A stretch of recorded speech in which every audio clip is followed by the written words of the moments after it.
बहुत समय पहले की बात है। सोनापुर नाम के एक छोटे से गांव में दो किसान रहते थे। एक का नाम था मोहन और दूसरे का सोहन। दोनों बचपन के बहुत अच्छे दोस्त थे और उनकी दोस्ती पूरे गांव में मिसाल मानी जाती थी। मोहन एक बहुत ही मेहनती किसान था। वो हर दिन सूरज उगने से पहले ही उठ जाता और अपने खेतों में काम करने चला जाता। दूसरी ओर सोहन थोड़ा आलसी स्वभाव का था। वो अपना ज्यादा समय आराम करने, इधर-उधर घूमने और गपशप करने में बिताता था। एक सुबह मोहन अपनी पत्नी गौरी से बोला, गौरी, मैं खेतों पर जा रहा हूँ। मेरा खाना बांध दो। आज काम थोड़ा ज्यादा है, वहीं पर खा लूंगा। गौरी मुस्कुराते हुए बोली, जी, मैंने आपका खाना पहले ही बांध कर रख दिया है। ये लीजिए, समय निकाल कर खा लीजिएगा। मोहन ने खाना लिया और बोला, अच्छा, मैं चलता हूँ। तुम बच्चों को स्कूल छोड़ देना। गौरी बोली, आप चिंता मत कीजिए, मैं बच्चों को स्कूल छोड़ दूंगी। आप बस अपना काम अच्छे से करके जल्दी घर आ जाना। उधर सोहन के घर का हाल बिल्कुल अलग था। उसकी पत्नी सरला उसे बार बार जगा रही थी। अजी, सुनते हो? खेतों पर नहीं जाना है क्या? सूरज सिर पर आ गया है और आप अभी तक सो रहे हैं। सोहन आंख मलते हुए बोला, अरे भाग्यवान, सुबह सुबह इतना क्यों चिल्ला रही हो? खेत कहीं भागे जा रहे हैं क्या? चला जाऊंगा। सरला नाराज होकर बोली, आप अपना काम समय पर कर लिया कीजिए। इतना आलस अच्छा नहीं होता। एक दिन बहुत पछताओगे। अच्छा, अब मुझे उतने तो दो। जल्दी खाना खाकर आ जाइए। खेतों में बहुत काम पड़ा है। पूरे गांव में सिर्फ हमारे ही खेतों में फसल देर से आती है, वो भी आपके आलस की वजह से। सोहन चुपचाप खाना खाने बैठ गया। थाली में दाल चावल देखकर बोला, बस दाल चावल? कोई सब्जी नहीं बनाई? सब्जी तब बनाऊंगी जब घर में पैसे होंगे।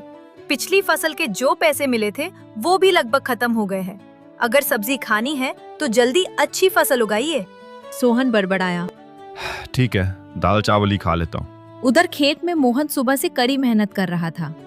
तभी सोहन वहां आ पहुंचा और हंसते हुए बोला, अरे मोहन भाई, क्या आज ही पूरा खेत जोत डालोगे? थोड़ा काम कल के लिए भी छोड़ दो। मोहन मुस्कुराकर बोला, बस थोड़ा सा खेत बचा है। जोत दूंगा तो कल से बीज बो दूंगा। कुछ देर बाद सोहन ने काम शुरू किया, लेकिन तेज धूप देखकर बोला, अरे इतनी कड़ी धूप में काम करना बहुत मुश्किल है। थोड़ा आराम कर लेता हूँ, फिर आराम से काम करूंगा। और वो पेड़ के नीचे जाकर लेट गया। दोपहर के समय मोहन को भूख लगी। वो खाना खाने बैठा ही था कि तभी वहां एक साधु बाबा आ गए। साधु ने कहा, बेटा, बहुत भूख लगी है, क्या कुछ खाने को मिलेगा? मोहन तुरंत उठकर बोला, महाराज, मेरे पास ज्यादा कुछ तो नहीं है। मेरी पत्नी ने रोटी, सब्जी और धनिये की चटनी दी है। आप कृपया ये भोजन कर लीजिए। साधु बोले, लेकिन बेटा, अगर मैं तुम्हारा खाना खा लूंगा तो तुम क्या खाओगे? मोहन विनम्रता से बोला, आप चिंता मत कीजिए बाबा, मैं बाद में घर जाकर खा लूंगा।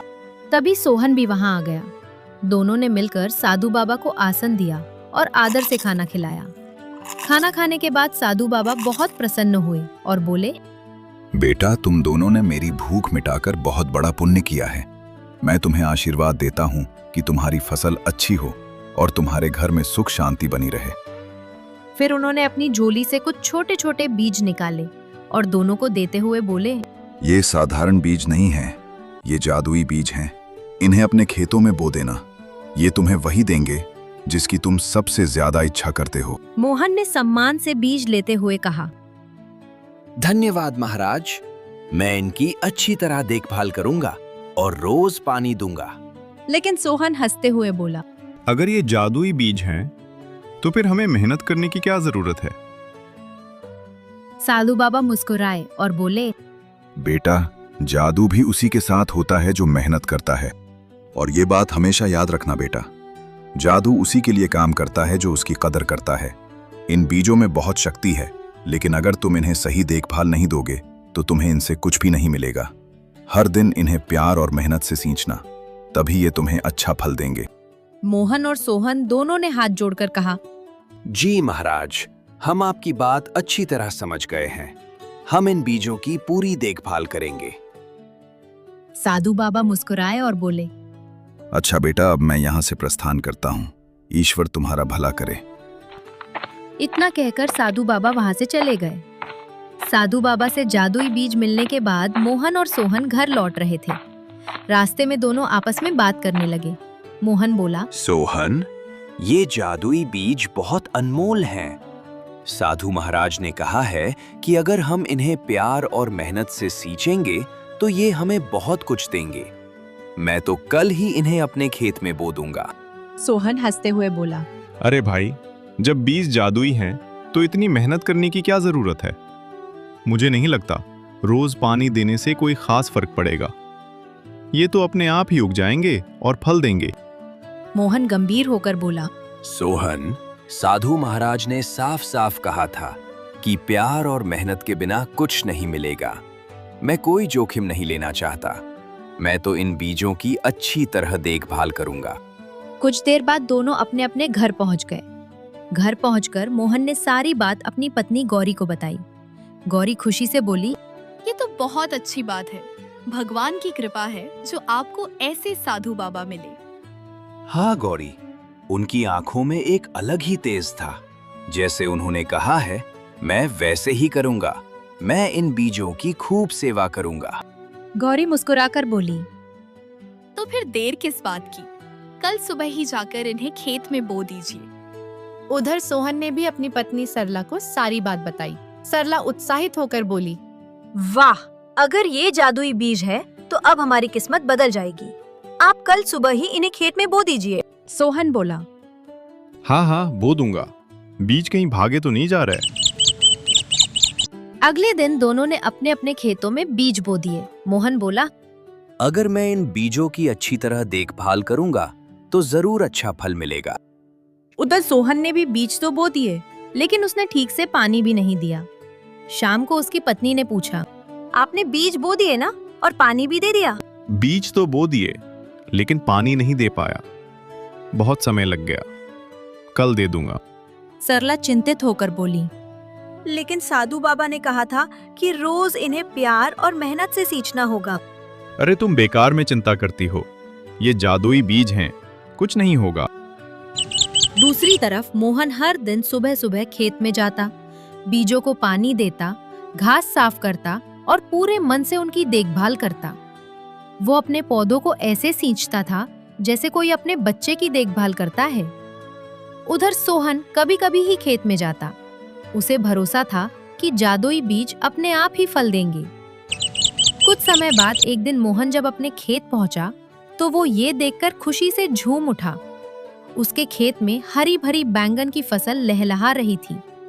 बैंगन इतने बड़े और ताजे थे कि पूरे गांव में वैसी फसल किसी के खेत में नहीं थी।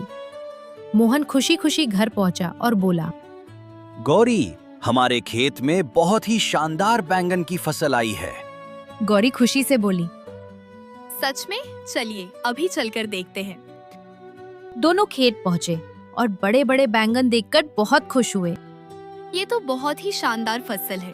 इतनी बड़ी बड़ी बैंगन मैंने पहले कभी नहीं देखे। ये सब मेहनत और साधु बाबा के आशीर्वाद का फल है।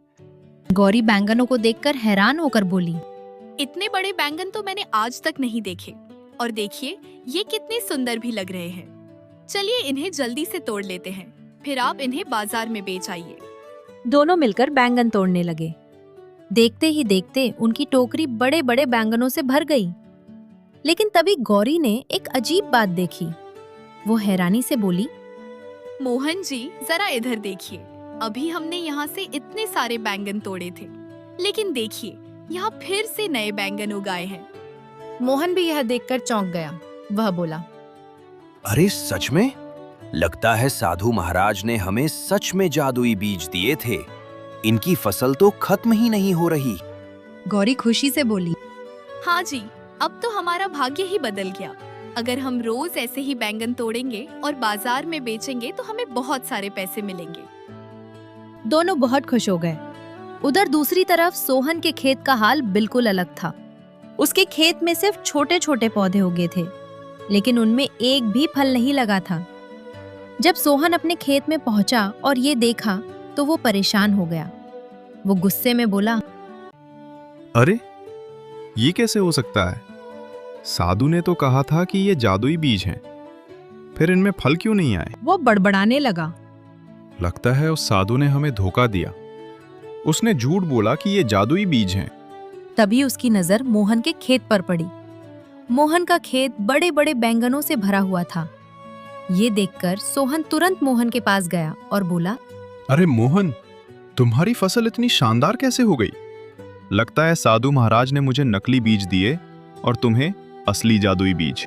मोहन मुस्कुराकर बोला, नहीं सोहन, साधु महाराज ने हमें एक जैसे ही बीज दिए थे, लेकिन उन्होंने ये भी कहा था कि इन्हें प्यार और मेहनत से सींचना होगा। मैं हर दिन अपने खेत में आया, पौधों को पानी दिया, घास साफ की और मिट्टी को ठीक किया, इसलिए मेरी फसल इतनी अच्छी हुई। लेकिन मैंने तुम्हें कभी खेत में मेहनत करते नहीं देखा।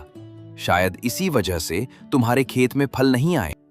ये सुनकर सोहन को अपनी गलती का एहसास हो गया। वो पछताते हुए बोला, अरे, मैंने ये क्या कर दिया? बीज तो सच में जादुई थे, लेकिन मैंने उनकी सही देखभाल नहीं की। अगर मैंने भी तुम्हारी तरह मेहनत की होती तो आज मेरे खेत में भी ऐसे ही बैंगन उगते। लेकिन अब पछताने से कुछ नहीं हुआ। मेहनत और लगन से किया गया काम ही सफलता देता है। सिर्फ जादू या किस्मत पर भरोसा करने से कुछ हासिल नहीं होता।